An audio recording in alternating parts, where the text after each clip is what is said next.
All right, everybody, welcome back to the channel. Today is a Q&A. I gotta say, the response was crazy. I put out something yesterday saying, okay guys, I'm gonna be doing this Q&A, throw your questions up. I thought maybe I was gonna get 10, 15 questions and that would be enough for the video. Keeping my fingers crossed. Like hopefully, at least through Instagram and YouTube, that many. I checked today on YouTube, we had something like, I can't remember, 170, 230, some ridiculously high number on Instagram, something like 80. So if I don't get to your question today, I apologize. I obviously don't want to sit here, or you guys don't want to sit there either, for 4 hours as I make my way through all these questions. So I just went through and randomly selected, what do we have here? 15. If everybody likes this, drop in the comments below you want another one. I will follow up and do more questions because guess what? We got so many to get through. So I'm just gonna start working away here. And everybody who threw down a comment, I appreciate it so much. It's gonna be fun. We're just gonna go through here. You can just listen along as I deal with these awesome questions that people have. So the very first one is, somebody says, I've been watching your career for a while and wanted to ask how you've been able to avoid CTE and other brain-related injuries in your extensive career. Great question. My goal here is to spend about, I don't know, 60 seconds per question. Sometimes I'll go a little bit longer, but I'm gonna try and condense this. Avoiding brain damage.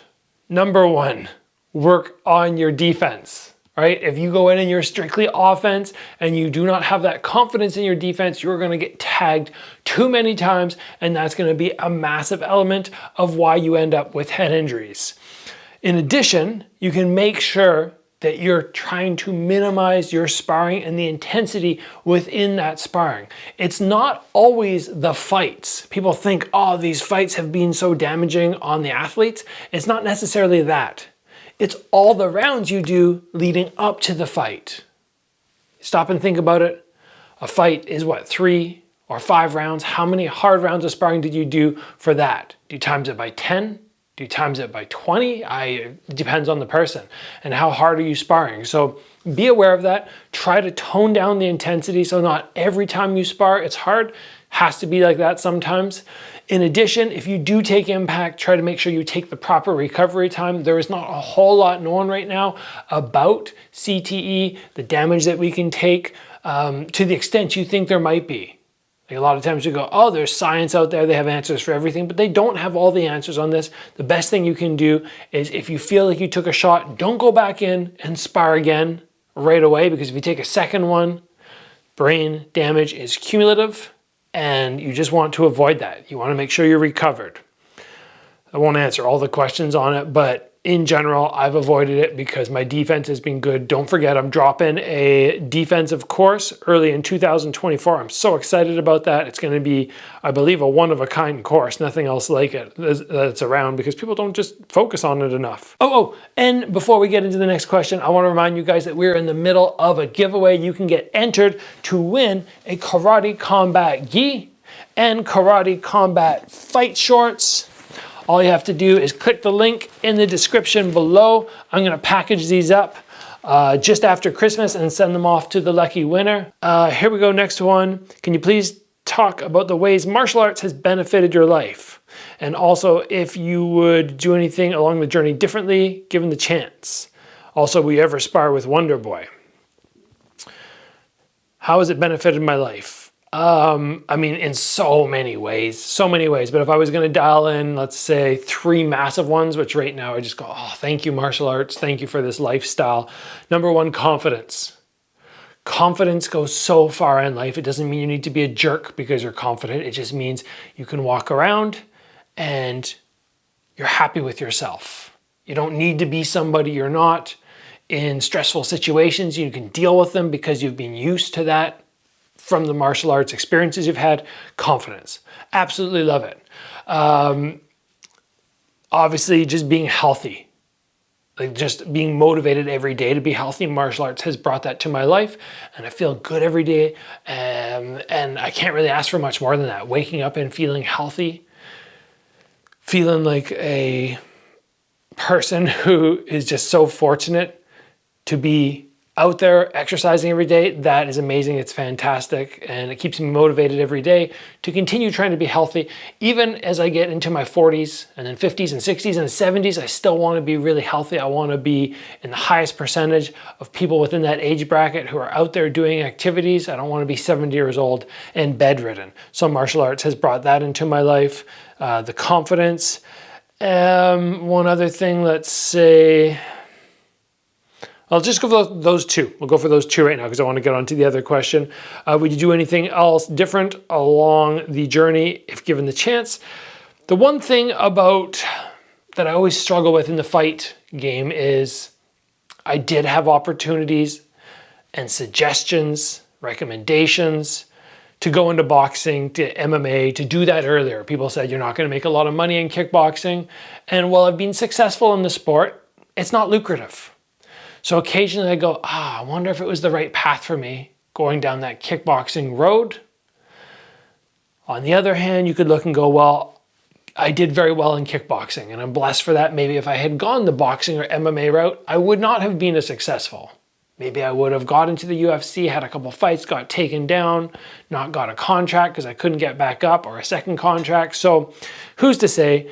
But overall, I am very happy with the way I've done everything. That's always in the back of my mind. Maybe I should have tried one of those other sports that was a little bit more lucrative, but hindsight's 2020. Will I ever spar with Wonder Boy? Absolutely. We're going to get a collab happening. It's just a matter of when he's free and I'm free, and I can get down there most likely because I don't think he'll be able to make it up here. Next question. What is recovery like for you after a pro fight? What symptoms do you feel and how do you manage it? How soon do you get back into the gym after a pro fight? So in general, I'll be back in the gym after about 7 days. I give myself 7 days of rest after a fight, where I try not to do anything massive. I find if I do try to train after a fight, the injuries just skyrocket. It's like my body's just going, nope, don't do it. If you do, we're gonna punish you. So it's about 7 days. That's more for me getting back into running and maybe some body weight exercises. In terms of striking, a lot of times I'll take a whole month off just so my brain and my body can be away from that activity because I just pushed it so hard during training camp. What symptoms do you feel and how do you manage them after a pro fight? Body's banged up. In general, it is. Nothing too bad. I've been fortunate, no major injuries, but you can expect shin pain, maybe some knuckle pain. Those ones I just let rest and recover, use some red light therapy, try some cold therapy. There's a number of little things I do, a couple supplements that I take. The overwhelming body fatigue after is always there. It's always there after a fight, and it's just getting the rest. Don't jump back into hard training. That's why I said the 7 days. Yeah, those are the big things that I do, right? You just got to rest and recover.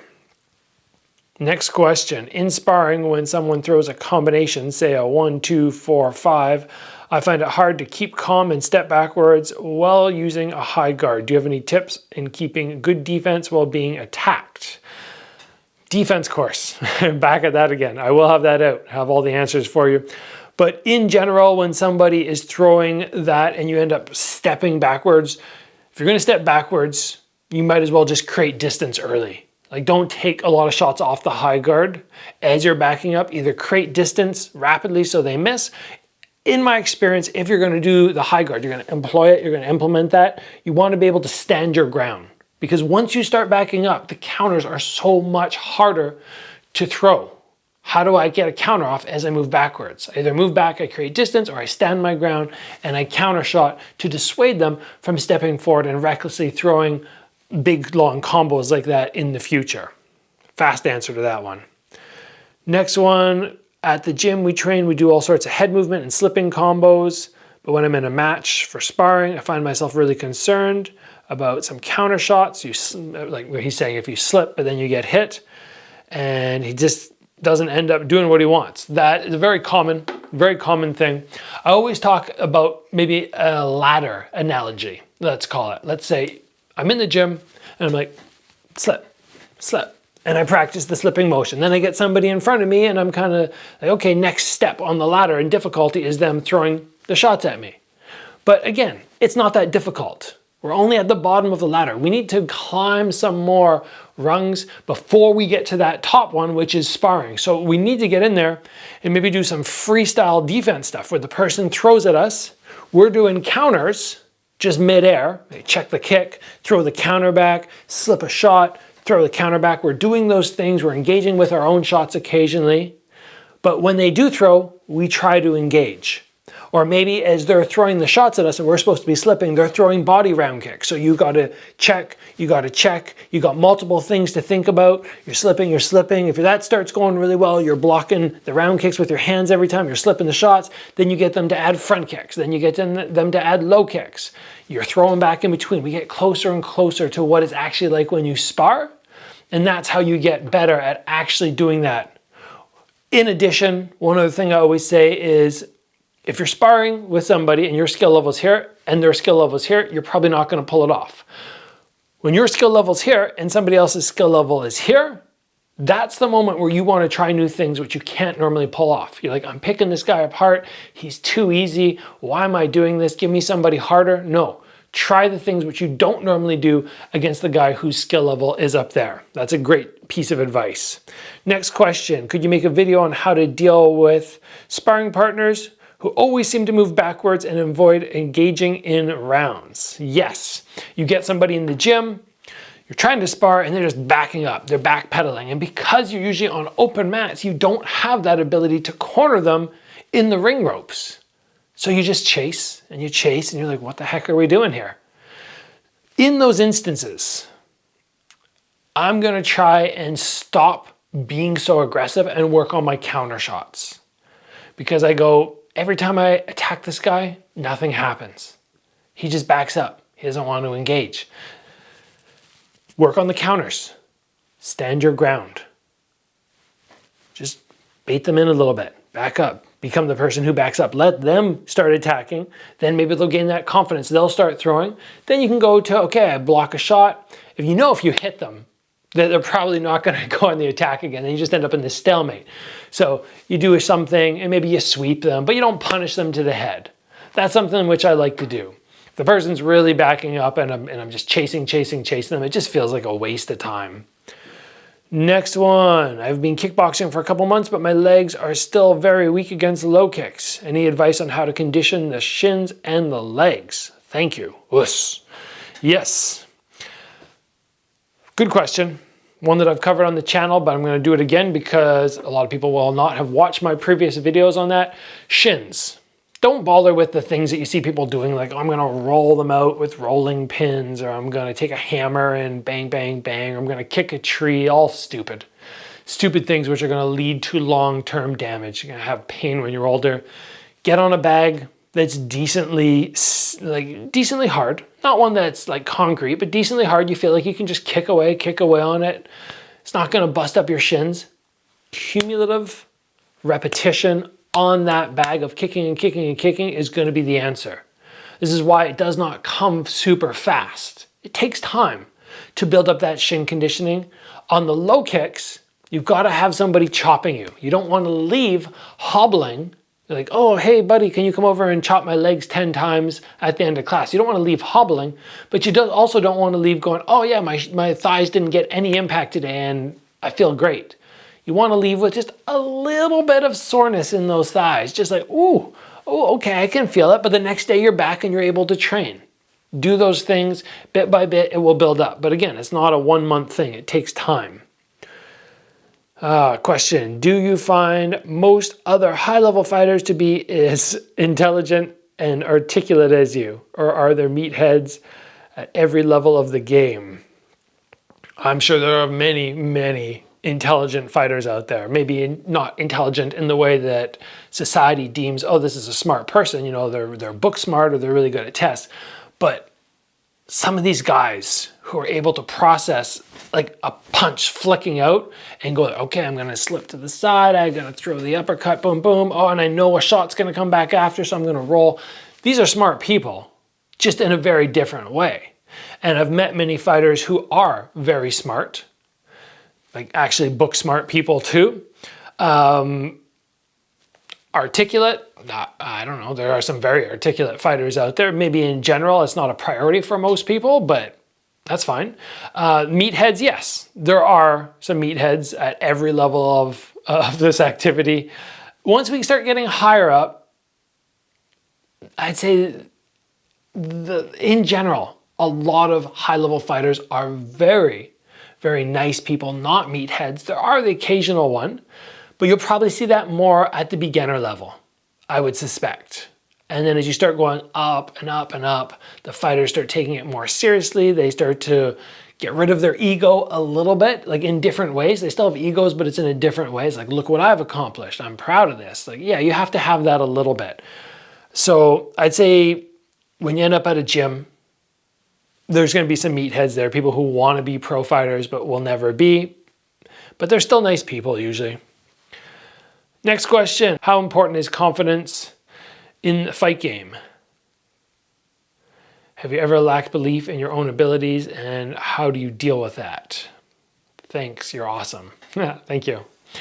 Confidence in the fight game, yes, of course I lack belief in myself sometimes. You have moments where you doubt yourself, you know your weaknesses, you know the strengths of the other fighter that you're up against, you have a bad sparring day. There's so many times where you are not like, yes, I'm the best fighter in the world. How do I overcome that? Hard training is number one. Don't get in the ring or be 3 days away from the fight being like, oh shoot, I could have trained 30% harder, but I was just kind of lazy. Like sometimes I'm not at the peak that I want, but it's mostly because I was injured in training camp. It's not going to be from me going, oh yeah, I was lazy and I didn't push myself. So that one goes a long way.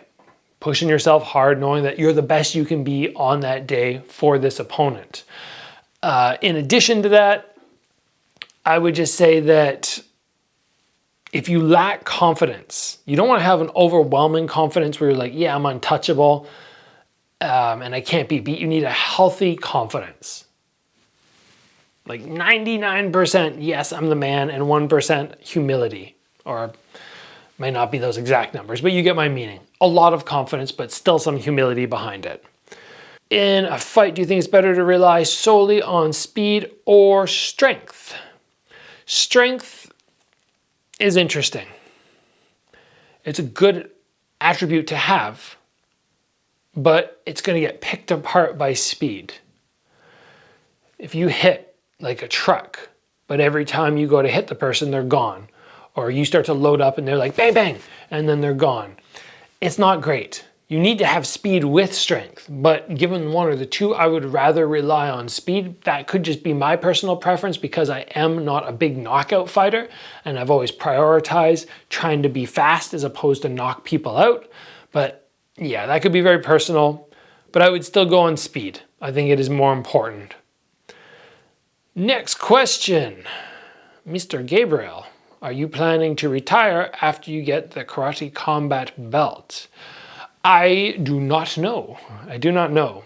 I've had so many different thought processes happen. Yes, maybe get the belt, retire, maybe try and fight in something like 1FC after, maybe get the Karate Combat belt and continue with the promotion, maybe try and sign with UFC for a couple fights. You know, they do UFC Vancouver cards, maybe try and do 1 or 2 within Canada, just because. Yeah, I really don't know. I've had a lot of thoughts on as I get closer to the end of the fight career, and I'm 38 now, so hopefully by the time I'm early 39, I'll have the Karate Combat belt. Hopefully in meaning that the fight actually ends up happening and everything goes well. I'm confident that I can get it. Got to train hard, obviously, but yes, we shall see how the schedule all plays out. I'm trying to get my next fight lined up. Hopefully that fight, win it. Title fight next, win that. Reassess.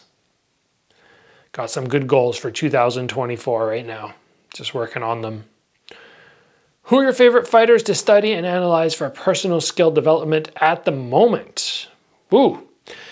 This is something which I stopped doing a while ago, probably to my detriment, but I do think that at the moment, if I was going to hone in on somebody, So I just don't do that enough anymore. I really should. What I used to do all the time was watch fighters like Brokaw, Andy Sauer, Artur Kashenko, Floyd Mayweather, these people who I went, wow, these guys' skills are incredible. I would watch them, analyze them, try to fight like them, or do some sparring like them, and take pieces of what worked for me and what didn't.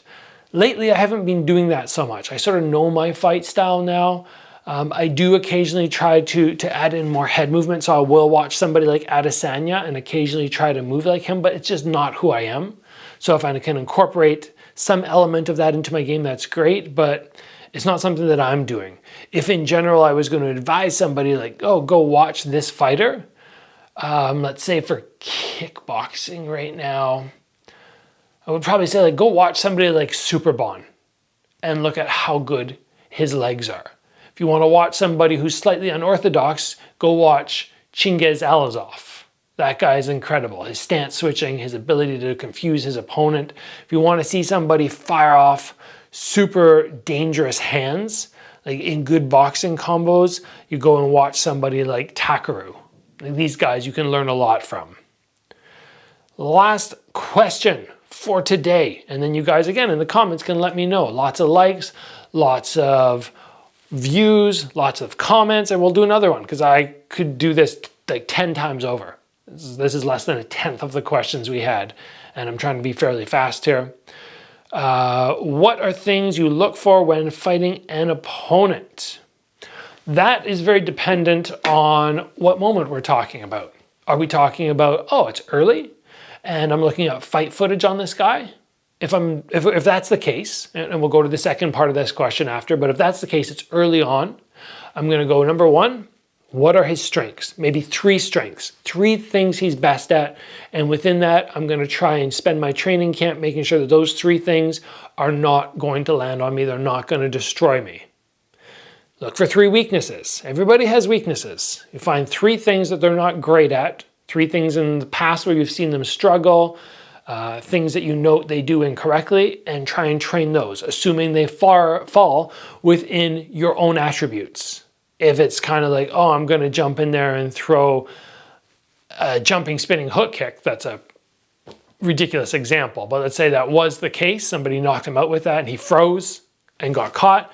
I go, oh, well, that's not really something that I'm good at, so I'm not going to bother with that. But you're going to look for 3 things that they're weak at that work within your attributes. If we're talking about what am I looking for when we're actually in the fight? Fight has started, I've done all that pre-game planning, we get into the fight. What am I looking for? I'm looking early to test the waters and make assessments. How fast is he? How hard does he hit? What do I have to be worried about? When I throw techniques, what is he doing? Am I landing? From there, we start building. Those are the things that I'm looking for. I'm looking for small little errors, small little strengths in these moments, which I need to be aware of, because you can do all the game planning, but until you get in there and actually try to hit somebody and see how they react or see how easy you can land, or they try to hit you and you see, oh, they're this fast or they're this slow, it's hard to make any massive adjustments or to really understand. So yeah, that's a hard question in terms of let's answer this in 60 seconds, but I hope that helped you there. All right, guys, let's call it there. Fun episode. Thank you for putting your comments down below, letting me know if you want another episode like this or not. Again, if you throw down in there and I see more questions, more comments, people asking, we can absolutely do this again. So guys, thank you for joining me today. Remember, we have a karate contest giveaway happening right now where you can get yourself a gi and a Karate Combat pair of shorts. You can get entered in the link down below. Thanks for joining today, guys. As always, train hard, and I will see you back here soon for another video.